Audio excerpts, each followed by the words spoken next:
네. 이혼 소송할 때 양육비 얼마 받는지 굉장히 궁금하잖아요, 다들. 그래서 오늘은 많은 분들이 궁금해하시는 양육비 도대체 얼마로 정해지는지, 어떻게 정해지는지 한번 이야기 나누어 보겠습니다.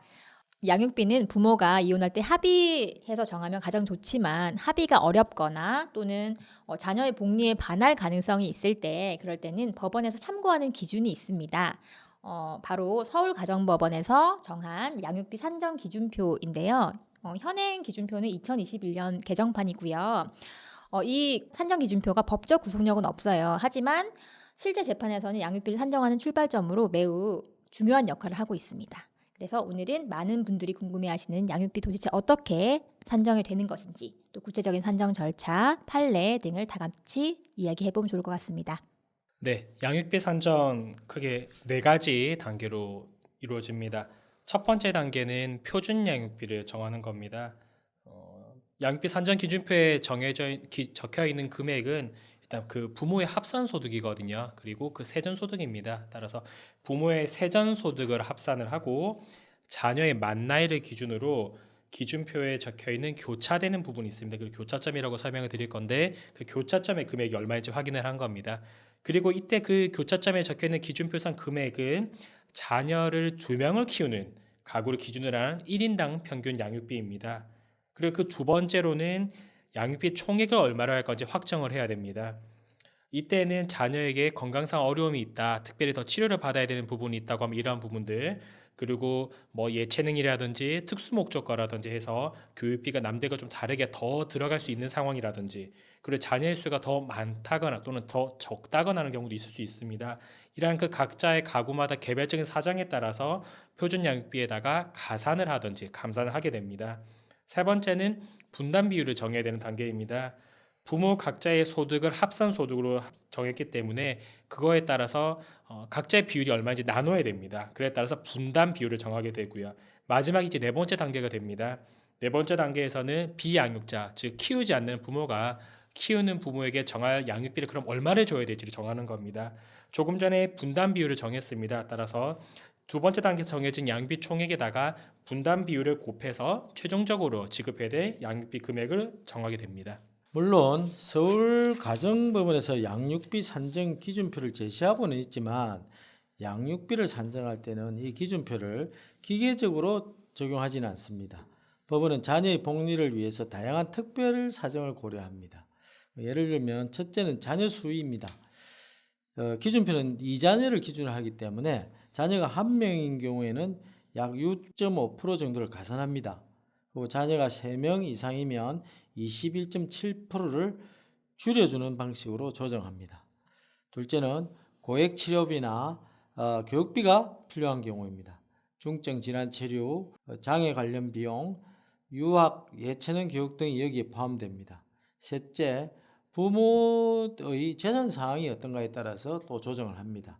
소득은 낮아도 상당한 재산이 있다면 추가 부담을 명할 수도 있고 반대로 채무가 가다하다면 양육비를 줄이는 요소가 될 수도 있습니다. 네 번째는 개인회생에 들어가 있는 이런 특수한 사정도 고려합니다. 그래서 회생 절차 중에서는 양육비를 일시 감액하고 회생 절차가 종료된 뒤에는 다시 정액하는 것이 대표적인 사례입니다. 사례를 기준으로 양육비 산정 기준표를 보면서 실제로 계산해 보면 이해가 쉽게 될 듯합니다. 자녀가 2명으로 만 16세 딸, 만 8세 아들 모두 원고가 양육하기로 한 사례인데요.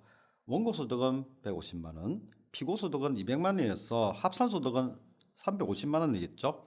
양육비 산정 기준표에 의하면 딸이 15세에서 18세가 되기 때문에 122만 7천 원이 되고요. 아들은 9세에서 11세 사이이기 때문에 98만 8천 원이 됩니다. 그래서 표준 양육비 총액은 221만 5천 원이 되고요. 근데 딸에게 매월 40만 원의 치료비가 드는 희귀 질환이라는 특별 사정이 있어서 이걸 이제 가산해야 됩니다. 그러면 약 261만 5천 원이 최종 양육비 총액으로 정해집니다.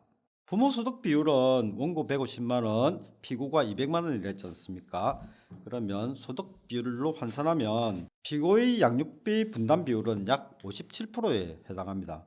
따라서 피고가 부담해야 할 금액은 261만 5천 원에 57%를 곱한 금액인 149만 4천 원으로 책정됩니다. 특별한 사정이 없는 한 이 금액을 기준으로 양육비를 명하게 되는데요. 근데 이 경우에는 특별한 사정이 있지 않습니까? 피고의 소득이 200만 원이거든요. 그러면 149만 4천 원을 지급하고 나면 50만 6천 원밖에 안 남습니다. 그러면 피고 생활이 도저히 안 되겠죠.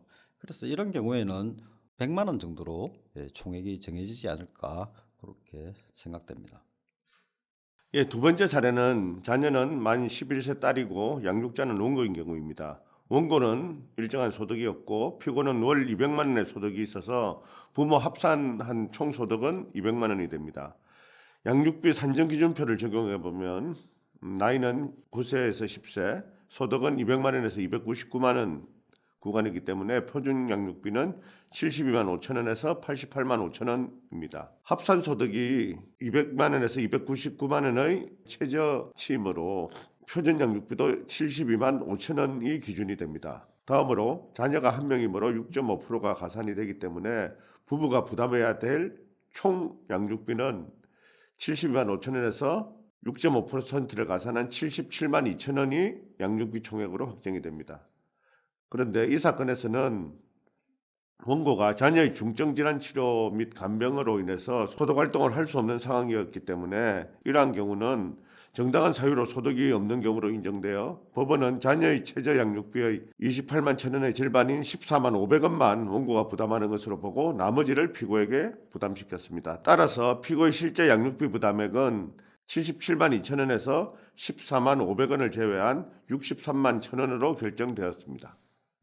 네, 양육비 산정 기준표는 어디까지나 가이드라인, 그러니까 기준이고요. 법원은 이제 케이스 바이 케이스에 따라서 판단을 하게 되는데 양육비와 관련해서 중요한 게 이제 두 가지가 있어요. 첫 번째는 이게 요즘 추세기는 한데 그 차등해서 양육비를 청구를 하는 겁니다. 그러니까 초등학교 들어가기 전과 그리고 초등학교 때 그리고 중학교, 고등학교 때 이게 교육비가 이제 확확 바뀌기 때문에 구간을 나눠서 증액을 하는 방식으로 청구를 하고 실제로 그런 식으로 판단을 받기도 합니다. 근데 만약에 일괄해서 지급하는 것으로 했다라고 했는데 이후에 이제 중학생이 되고 고등학생이 돼서 교육비가 많이 든다. 그러면 증액 청구도 가능하죠. 그리고 두 번째는 양육자가 비양육자한테 양육비를 안 받고 홀로 키우고 있었던 경우입니다. 근데 지나고 나서 과거 양육비를 달라라고 할 수가 있거든요. 근데 이런 경우에 법원은 그 상대방이 이제 일시불로 지급을 하게 되면 그게 억대의 돈일 수도 있거든요. 그러니까 그걸 어느 정도 감액을 해주는 결정을 합니다. 네, 양육비는 단순히 금액의 문제가 아니라 자녀의 미래와 직결되는 문제이기 때문에 굉장히 중요합니다. 그래서 사소해 보이는 부분도 어떻게 정리를 하느냐에 따라서 그 결과가 굉장히 크게 달라질 수 있다는 점 꼭 기억해 주시고요. 양육비 산정 과정에서 이런 불이익을 피하고 또 자녀에게 최선의 결과를 만들기 위해서는 초기 단계부터 전문가의 조력을 받는 것이 아무래도 중요합니다. 그래서 혼자 고민하지 마시고 필요하시다면 언제든지 전문가를 찾아서 상담 받아보시길 권해드립니다. 네, 오늘 말씀 모두 감사합니다. 고맙습니다. 네.